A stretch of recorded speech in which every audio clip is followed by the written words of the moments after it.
Welcome to Weekday Faith, short, meaningful messages to strengthen your walk with Christ. Because faith isn't just for Sundays, it's for every day of the week. In just a few minutes, we'll unpack fresh Bible-based truths that encourage, challenge, and help us live a little more like Jesus right in the middle of our everyday lives. So take a moment, open your heart, and let's grow together in faith. Welcome to Weekday Faith, a podcast to take you beyond Sunday morning and into your week. And we are starting this out with our verse of focus for our week of prayer and fasting this January, which is in 2 Chronicles 16, verse 9.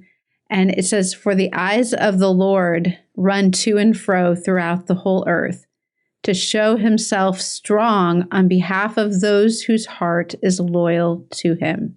And so we're just going to be walking through this verse a little bit at a time as we use it to focus our time around prayer and fasting and the start of this new year. And so as we begin, I want us to just take a look at the very first part of this verse.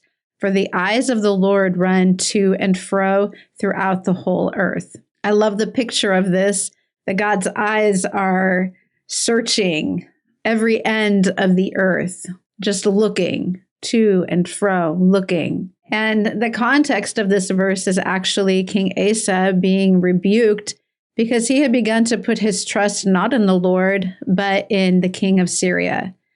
And he then had the repercussions that he had to face as a result with many wars. And so this is a real lesson, or maybe a warning for us in what we put our trust in. And I think that this is a big part of prayer and fasting. It is realizing the things that we tend to put our trust in, the things that we automatically turn to when trouble comes or stress comes.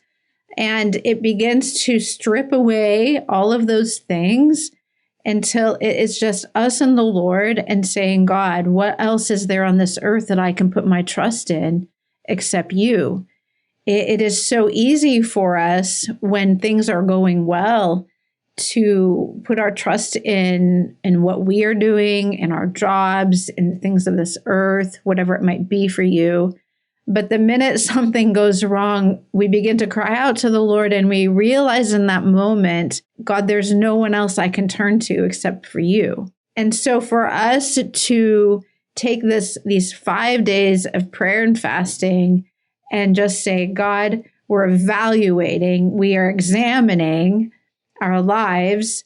We don't want to just cry out to you when things are going well. We want to be people that are continually putting our trust in you." And so these are the type of people that God is looking for. So it reminds me of Psalm 23. And I love the verse in Psalm 23 that says that his goodness and his mercy follow us. I love the picture of just wherever we go, his goodness and his mercy are following us. If you look at that word, it actually says in there to hound. His goodness is hounding you. And so it's the same picture for me as what we are reading in 2 Chronicles here, that the eyes of the Lord are running to and fro. He is just searching, and it shows the heart and character of God. That is a heart that is wanting to show himself strong for you. It's a heart that is wanting to release his goodness and his mercy upon you. And sometimes I think that we let the enemy put such shame and we don't deserve this upon us, when God's heart is to bless you, when God's heart is to love on you, when God's heart is to show himself strong on your behalf, when God's heart is to pour out his goodness and his mercy upon you. And so as you begin your days of prayer and fasting, I want to encourage you to take time to contemplate, time to meditate. This is the power of prayer and fasting, is that we push aside distractions so we can focus on who God is. So we can take the time to actually contemplate that this God of the universe, his desire is to find people that he can prove himself to, is to find people that he can show himself strong for. is to find people that he can bestow goodness upon. And so take time in the beginning of this fast to actually just contemplate this heart of God that desires to do this. And it isn't for somebody down the pew from you that he wants to do that for. It's for you. You put your name in there. It is for you that he is searching. He's just searching. And your face, your life is one that his eyes rove over in his searching. And I want to be a person who stops the gaze of God. I want to be a person that as God's eyes are roaming to and fro upon the earth, that his gaze gets stopped right here in Lincoln, Illinois, at my home.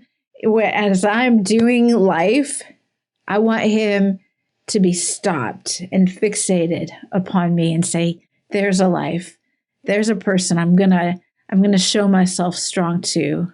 I'm going to prove myself to. And so take that time here as we are beginning prayer and fasting, and let that be a contemplation of your heart as you're busy doing life in the middle of the prayer and fasting, as you're still taking care of business and family. Let that be a part of the heart contemplation that you carry with you. God bless.